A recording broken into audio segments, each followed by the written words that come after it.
Let's examine the history of Beowulf as it relates to the myth.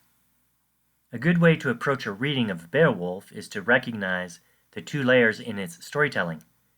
The first recognizable layer is the myth.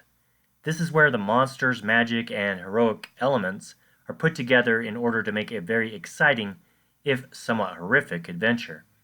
These outstanding elements cannot be more than legendary and imaginative. No creatures like Grendel and his mother existed in any possible way, and dragons at best were a strange interpretation of ancient giant fossil bones.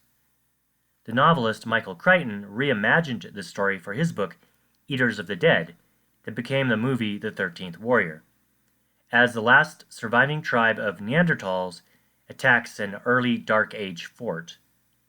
Another popular movie was made called Beowulf, done in a mixture of live and animation that told the story rather faithfully. It is a classic in literature that continues to inspire since the day of the textual discovery. A second layer is the actual history it writes about, and can be very complicated because there isn't a lot of sources of information to flesh it out.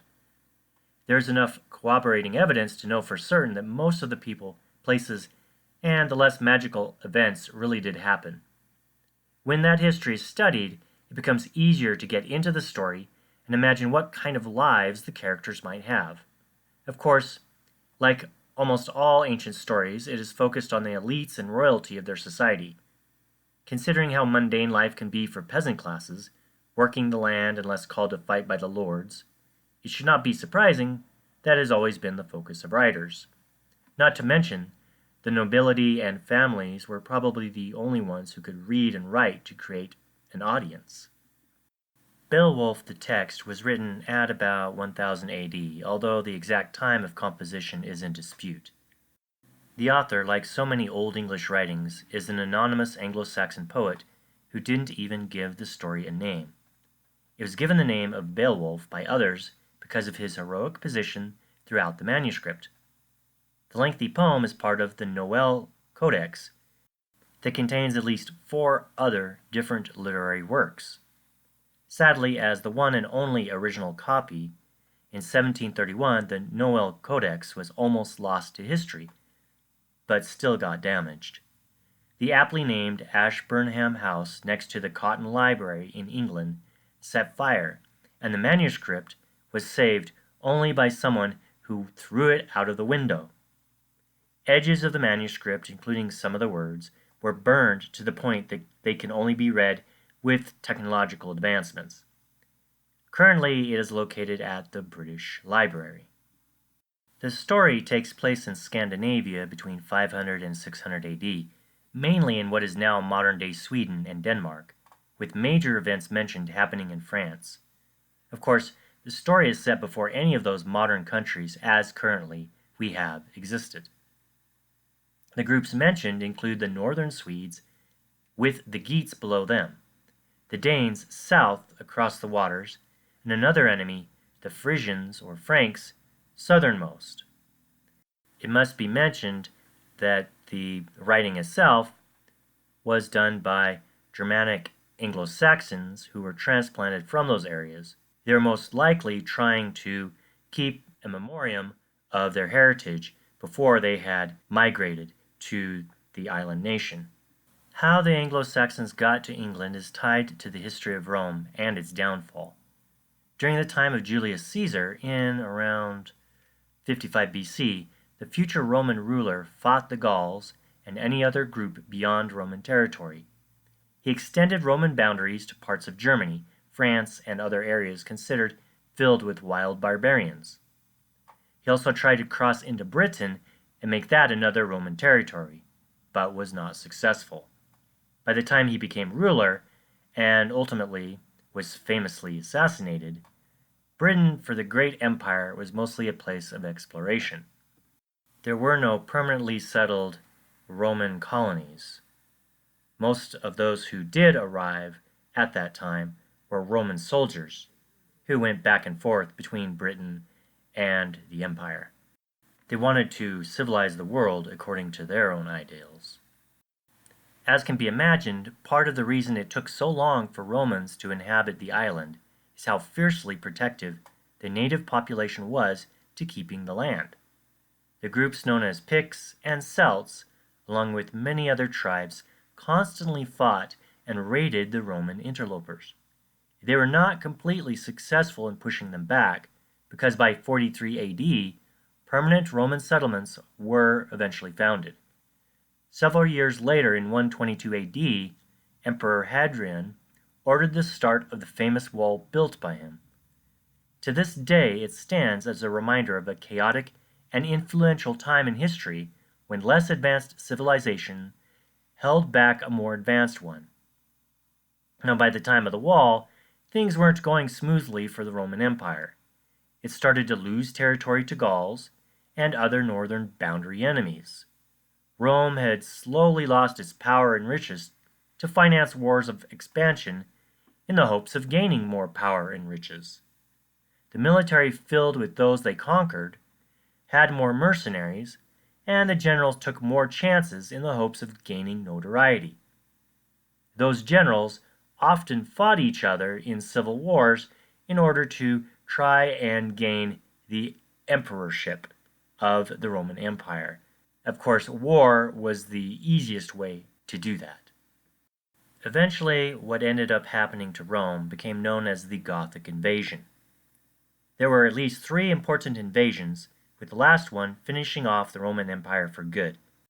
Alaric was a Gothic king who at first simply wanted to become a Roman citizen with some importance. He was rejected, and this enraged him. Instead of a peaceful relationship, it became all-out war. Waves of Goths under his direction ruined the Italian towns and cities before arriving at the front door of Rome in 410 AD and entering. Warriors attacked, sacked, and nearly left the city for dead. By this time, Christianity was well entrenched in Roman society, and it might have saved Rome from complete annihilation because the churches were spared. Not so the rich or the pagan buildings. The second invasion could very well have turned out even much worse, when Attila the Hun in 440 AD took power and tried to plunder the known world. He was enemies to Rome and the Goths together. In some ways, he was more merciful than the Romans toward allies, but in anger, he could very much destroy and terrorize whoever he wanted. They didn't want to be accepted by the Romans, but to claim land and take over. With a sigh of relief, the Huns ended up at the doors of Rome and didn't knock immediately. The Christian Pope Leo I negotiated a truce for a very short time, although other factors such as plague and a reduced military presence probably contributed more to Hun not attacking. He wasn't done, however, and promised to return. That never happened because he died of a burst blood vessel in his neck while he was in bed with the Roman wife that he acquired. His 3 sons took over, but they fought more amongst themselves than they did trying to subjugate Rome and any other places. In other words, they fragmented the kingdom that Attila the Hun had started. The final nail in the Western Roman Empire came when Orestes, the son of a secretary to Attila, deposed Julius Nepos and replaced him with the teenage boy Augustulus.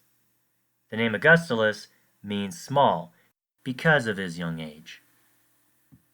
Soon another German named Odoacer deposed the young emperor and declared himself ruler or king.